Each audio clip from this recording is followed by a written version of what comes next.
Hi, my name is Graham Norris. I want to thank you for dropping by my website and for watching this video. I sincerely hope you're here because you're interested in the subject of how to manage a difficult conversation. And I'm assuming you've probably had either got a case that's new or a topic that's new to resolve, in which case well done, the timing's good. And if you've got a situation that's been around for some time, then there's probably going to be a little bit more anxiety around that. People come to me because they have concerns and they say things like, well, how do you manage a meeting? How do you set it up? How do you run it? What do you say? How do you say it? What happens if I get cross? What happens if they get cross? What happens if we don't agree? And many other things. If some of those concerns are the ones you've got, let me just say, well, you're not the first to have those concerns and you're not going to be the last.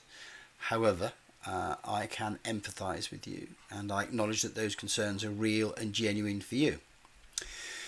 In addition, the fact you're listening to me now is probably because, in addition to the topic of managing a difficult conversation, there may well be some relationship issues.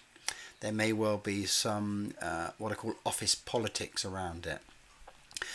You could well find that the issue is becoming a distraction. It may well be taking time out of your working day and preventing you from getting things done. And that may be contributing to your own stress and anxiety and you're losing sleep. That's not good from a well-being and health point of view. And I suspect if you were able to cost it out, this situation is beginning to cost your organisation time and money. So I'm going to be a little bit out there and say something contagious. There is nothing difficult about managing a difficult conversation. And people say, well, that's an oxymoron, that's just contradictory, that can't be the case. So I'll say it again. There is nothing difficult about managing a difficult conversation. However, and I learned recently that however is a but that's been to university, and I quite like that. However, it assumes that you've got knowledge around the structure of the process, that you do know what to say, you do know how to say it, and above all that you have mastered a number of really important what I call communication skills that serve as a foundation and underpin the whole process. And finally, and equally importantly, you've got this and this under control and can keep it under control. So put all those things together and I guarantee, it's not a wish, not a might, not a hope, it's a guarantee. I guarantee you will be able to manage a conversation around a difficult topic so that you do get a successful outcome. That's really important. You do get a successful outcome. Even if that outcome is one where you didn't agree, because the person will say, we didn't agree. But it was a good meeting.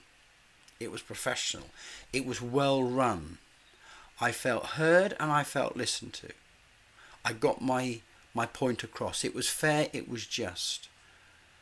And I also learned some things that I need to go away and think about. And we'll come back again in 2 weeks' time and we'll have another conversation. That is infinitely preferable to a slamming match with doors and a shouting match and an argument and people afterwards going off sick. So if what I've said is of interest and you'd like to find out more about the Resolve model, then you've got a number of options. You can sign up to my introductory webinar below. You can contact me via this website, or you can contact me and connect with me via LinkedIn.